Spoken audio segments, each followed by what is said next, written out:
Hey everybody, happy 4th of July weekend. This is the Forking Around Town podcast, and this is your host, Tracy. I hope you guys are really having a great time. I am just laying low and resting up. So I had my second chemotherapy infusion just this past Friday.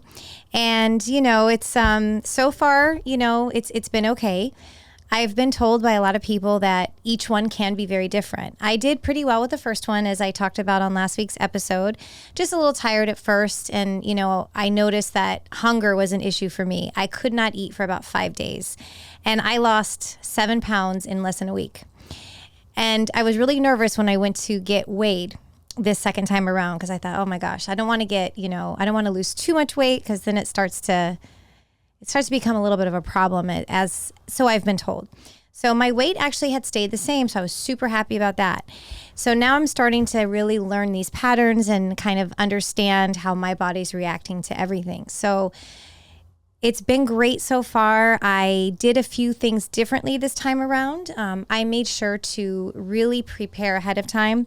I had lots of meal prep ready to go for the foods that I knew that I could eat. So I made some like watermelon salad. I mean, guys, this is so perfect right now in the summer. I love just taking watermelon with some fresh blackberries, some mint, cucumbers, a little bit of feta cheese. Super refreshing and very hydrating. So I had a lot of that stuff ready to go, and I just, was super prepared. And it was basically the same thing as the first time. The one change I did notice is I didn't have as much of an issue with my mouth having any sores or anything on it. And I also prepared for that as well. I started rinsing my mouth ahead of time with like a warm saltwater rinse. And then I also had some different mouth washes that I had purchased prior. Started using those. I just trying to stay proactive. And so far it's been doing well. Now, the only other thing that I will say that did happen, and I have a blog post about this. I would love for you guys to read it. My website is tracyforksaroundtown.com. And it was that of hair loss. So everyone told me hair loss from chemotherapy typically starts 14 to 21 days after your first infusion. And for me, it was right on the dot at 2 weeks. So the day of my second infusion, I noticed as I was getting ready in the morning that my hair was just kind of shedding a little bit. It wasn't too bad, nothing crazy, but I thought, okay, this is definitely more than it's ever shed in my entire life. And I have a lot of hair, so my hair does shed, but this was definitely noticeable. By the next day when I woke up, because usually when I have my infusion appointment scheduled for Friday afternoon, so I typically sleep during them just because I don't know why. Maybe it's just the reaction that I have. But so far, I've slept through both entire infusions. I felt okay to drive home this time around, and I went right to bed. When I woke up the next morning, and I put a bonnet on my head just because, I'm trying to like capture all the hair that's falling out so it's not everywhere. That bonnet was full of hair, and it really started coming out over the weekend. And, it's definitely a very emotional thing, and I've been trying to be prepared for it. And I knew that was going to be probably the hardest part of this entire journey, is losing all that hair. And so anyway, I immediately called this very nice lady, Melissa, who I met. She works at Custom Hair in Tampa. If you're in the Tampa Bay area, very wonderful place. They've got locations, Tampa, they have Brandon, and out in like the Palm Harbor area, Clearwater. She was phenomenal. She was the first person I met when I went wig shopping. And Melissa worked for Moffitt Cancer Center in Tampa for many years. And she's also gone through chemotherapy herself. So she really understands the struggle and what it's like, especially when you're a woman and you're losing your hair, and then, next come your eyebrows and your eyelashes. So I called her up. I have her programmed in my phone, and I said, okay, it's time. So I made an appointment with her to go get my head shaved, because, that's ultimately the next step. I tried for the first time experimenting with wigs out in public. So I got one that she actually helped me with. And I was wearing it out on Sunday, which was 2 days after the infusion. And I've actually, if you're watching the video of this right now, I wear a baseball hat on there because I'm not good at getting them to fit just right. So the wigs that I have, they need to be trimmed and shaped, and that's very normal. I'm learning so much about wigs. It's crazy. I had no idea. I thought you would just plop them on and that's it. But a lot of times when you do buy a wig, it does have to be tailored to fit you just right. And so that's kind of what I'm in the process of doing right now. I'm selecting a couple of different ones just so, I can have something I can wear just typically every day, especially with work. I do a lot of Zoom calls during the week. I'm probably on at least 8 meetings, during the work week. And I don't want people to be like, God, what's going on with her? Just as far as work is concerned, I'm just trying to keep things as normal as possible. And then for me, if I have a fun event or something, I might switch it up. But yes, I'm really learning everything about the world of wigs, and I had no idea how intricate they could be, how expensive they could be. I mean, there's just so much to learn. And I'm telling you, I've always been one of those people. I'm never good at like putting on makeup or things like that. I always struggle. I'm just very, very simple. I've tried to apply those fake eyelashes, and I even have pictures. I go back on some of my Instagram posts where I'm clearly wearing fake lashes, and you can see there's one that's like sticking up. It's not all the way lined up on my eyelid. I've never been like, I always say, a crafty person. My mom, I definitely did not inherit that from her. She was always good at everything she did. I mean, she could write perfectly. She was really good at arts and crafts. I mean, everything she did was like flawless. And then me, everything's always sloppy. So I've got a long way to go. And I've been connecting with different people. There's a girl that I met actually in the same building where I record this podcast. She works for Ulta. And she's a makeup artist, and she has graciously said she would take some time to spend with me and teach me about how to really apply those lashes. Now, so far, I have not had any loss of my eyebrows or eyelashes, but I know that'll be coming. From what I understand, the way that my chemotherapy journey is going. So I have 2 more infusions that are of this very first round. So they're coming up July 12th and then July 26th. Once that is over, now these are the ones that have the infamous, it's known as the Red Devil. You should definitely Google Red Devil chemotherapy. It's the one that causes the hair loss and the one that everyone hates. Once those are finished, then I move on to a different one that will actually be weekly. So I've heard that your hair loss doesn't, basically the first round that I'm going through is what causes the hair loss and the second one does not. But I've also heard that you lose your eyelashes and eyebrows during that second round. So we'll see what happens. I'm just, like I said, I'm just trying to keep everything as normal as possible. And it's hard though, I have to say. I think hair loss is probably the most difficult part of this entire journey. And then I start, when I can't sleep a lot of the times now. Insomnia is one of the biggest side effects of chemotherapy, and I had no idea. I spend a lot of time on Instagram threads, and I chat with everybody. I like to, if I do a post, I'll use the tag like chemotherapy or chemo threads. And I'm telling you, I had a post I shared when I was doing my second infusion, and I had, within 2 days, over 2,000 likes and so many comments. And I connected with some incredible people that are either on this journey with me right now or have been on it. And I'm learning so much. And I find that I'm learning more from people that I'm meeting out in the community than I am from the actual medical staff.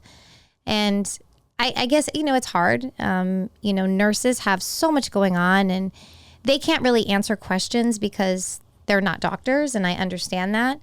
But when you actually speak to someone who's been through it and understands everything, it is such a game changer. So I'm very fortunate to have such an incredible community of people that I've met on Instagram threads. I mean, it's absolutely fantastic. So I'm just, I'm taking all of this just one day at a time. I know there are going to be days when I'm just going to break down and be sad and cry, and that's okay. I have to do that. One thing I've learned over the years is that you have to allow yourself to feel what you're feeling at that moment. And there's nothing wrong with that. I prefer to kind of take care of my little emotional breakdowns alone. I don't really want to do it in front of anyone, especially right now at my house. It's just my daughter and I.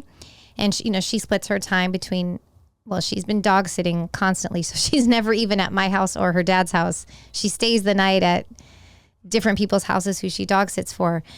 But I don't want her to worry or to, see me going through anything hard. So whenever I'm around my daughter, it's nothing but positivity and smiles, because I know how that can be at a young age to see a parent going through something. And the last thing I ever want her to do is worry.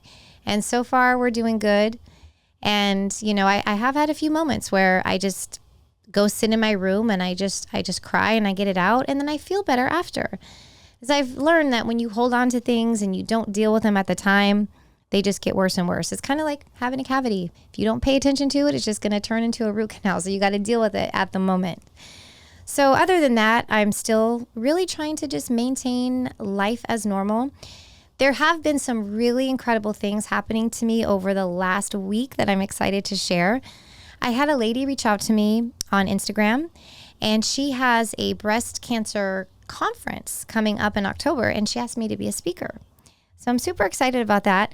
I'm not really going to share any details until later. We're just kind of in the beginning stages. I'm, giving her all my information, like my headshot and all that. And I'll be joining virtually to speak, but that's super exciting for me. And I'm starting to really find my groove as far as social media. I am also proud to say that I have grown almost, I think, 900 followers in the last 30 days. Now, I have lost a few, which is normal, but I've had the biggest growth on my social media since I really started sharing my cancer journey. I've also met people that I never would have met that are almost, I kind of look at them as being like angels. I feel that sometimes people just come into your life at the right time when you least expect it. And they're the ones that have all the answers for you and they can help you. It's so funny how it works. I'm telling you. The other day, I was really upset. I was, feeling down about like my hair coming out. And then I swear to you, it was crazy. Out of nowhere, I get this message right then on Instagram from this lady who said, she's like, I just read your last post about losing your hair, and I just want you to know that I've been through that. And she goes, I'm going to tell you something right now. She goes, it's just hair and it's going to grow back. And she goes, my hair grew back thicker and stronger and more beautiful than ever. And then she said, and think about it. Most women have fake hair anyway, and I guess that's actually a very accurate statement. I really am such a novice when it comes to this whole like wig and hairpiece and extension like world out there, because I was never a part of it. I just dealt with my hair and I would go get it styled if I had an event, but I never have like experimented with any of those things other than just a little fake bun that I'd put on the top of my head when I didn't feel like styling my hair, and that's it. So I'm really actually very intrigued by this whole world.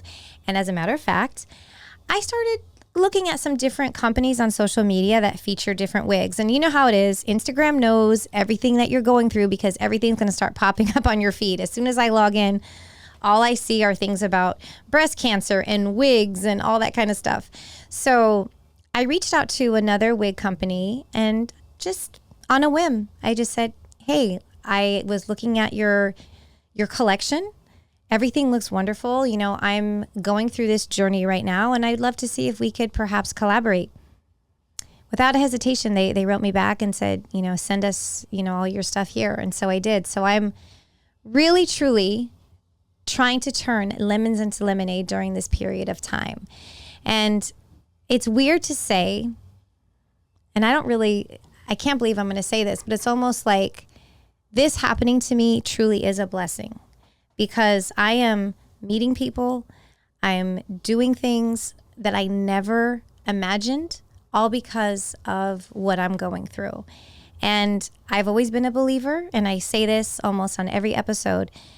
God never gives you anything more than you can handle. And he always gives to people like who he knows can handle it. And I think it was good for this to happen to me because I have a voice and I'm really starting to learn how to use it. And I just want to help people right now. That's just all I can think about. And it's just, one of the things I want to do in a couple of weeks. I want to wait until I get through this first round because I still don't know how I'm going to feel. And I'm very nervous about making any like concrete plans because I would hate to have to cancel on somebody at the last minute. But one thing I really want to do is I just want to go visit children, you know, who are going through this journey along with me and just visit them and talk to them, especially, you know, ones that are really struggling, because I know what they're feeling. And to be a child, I can't even imagine. And I'm such a softie. I mean, I cry at every little thing that I see, but it's just, you know, it's important to spread positivity. And another thing that I like to do is when I go to my chemotherapy infusion appointments, I always like to wear bright colors. And it was funny because I spoke about this on my last episode that I am basically resurrecting a project that I had from like 14 years ago called the Lemon Drop Ladies. And if you didn't listen last week, go back and listen. But I am going to be hosting an event at the end of August, which will mark my 2-year anniversary of being alcohol-free. And it's also the relaunch of this project. So the concept is turning lemons into lemonade. My plan is to have an event. I'm going to invite a lot of just incredible women in Tampa Bay that I've met that inspire me. I want them to bring their friends, and we're actually going to do an Italian theme. So, of course, the theme is going to be lemons. So I have a lot of things planned there. Now, even though I don't drink, I don't expect other people not to. I mean, that's just how I am. So there will be actual lemon drops there for people to drink, as well as wine and things like that. But there's also going to be a big alcohol-free portion of the event because I want, you know, there are vodkas that are alcohol-free. I know that sounds weird, but there are. And I've actually been experimenting, so there will be alcohol-free lemon drops as well. I just don't want anyone to feel left out. And, you know, for me personally, I have no issues with people drinking. It doesn't faze me. It doesn't bother me. It doesn't make me want to drink. It's just, it's so far gone for me. I really believe that I'll never drink again. But we're just going to get together and I'm going to share with everybody what my vision is. And it's networking because I'm looking for women who have gone through very challenging times in their lives and have turned it into something incredible. And I feel that this journey that I'm going through right now was meant to be. I feel it. It's so hard to explain. I don't know if you guys have ever felt that, but when you just feel it truly in your gut, like in your soul, in your heart, you just know something's right. And that's exactly how I feel about this. So I can't wait. And I'm probably going to get a yellow wig for the event. We'll have to see. I don't know yet. That might look kind of funny. There are some colors out there that, I don't know, I see women that can get away with all these crazy colors. And that's kind of what I was talking about. When it comes to work, I have to just be professional and keep it, you know, natural. But if I'm going to some event, I want to have a lot of fun. You guys have to see my 4th of July postings with my 4th of July wig that I got. It's pretty funny. But I want to have fun with it. And actually, since I live in Tampa, my second favorite football team, the San Francisco 49ers, will be here in the fall to play the Tampa Bay Buccaneers. And I will definitely be there with my daughter. We're super excited about it. And I want to I was thinking about getting like a red and gold wig like for the 49ers. I mean, why not? You got to have fun with life. And if I'm going to be going several months without hair and then that awkward phase of it growing back, I got to make the best of it. So we'll see. But anyway, guys, I just wanted to share that with you and just kind of give you an update. I really appreciate everyone that I have connected with from this podcast, as well as on Instagram and Threads. It's been such an amazing, like, last month, as crazy as it sounds. It's like, who says that? I'm going through chemotherapy, but it's been an incredible month. It truly has. I just feel like things are just starting to finally, for the first time in my life, really fall into place. And I'm very excited about what the future holds for me. So you guys, I hope you have a very safe weekend. Don't do anything crazy. I'm just going to be home resting up with my dogs because that's what I do nowadays. But a new episode comes out every Friday on radioinfluence.com or wherever else you like to download and listen to your favorite podcast. Have a great and safe weekend, everyone.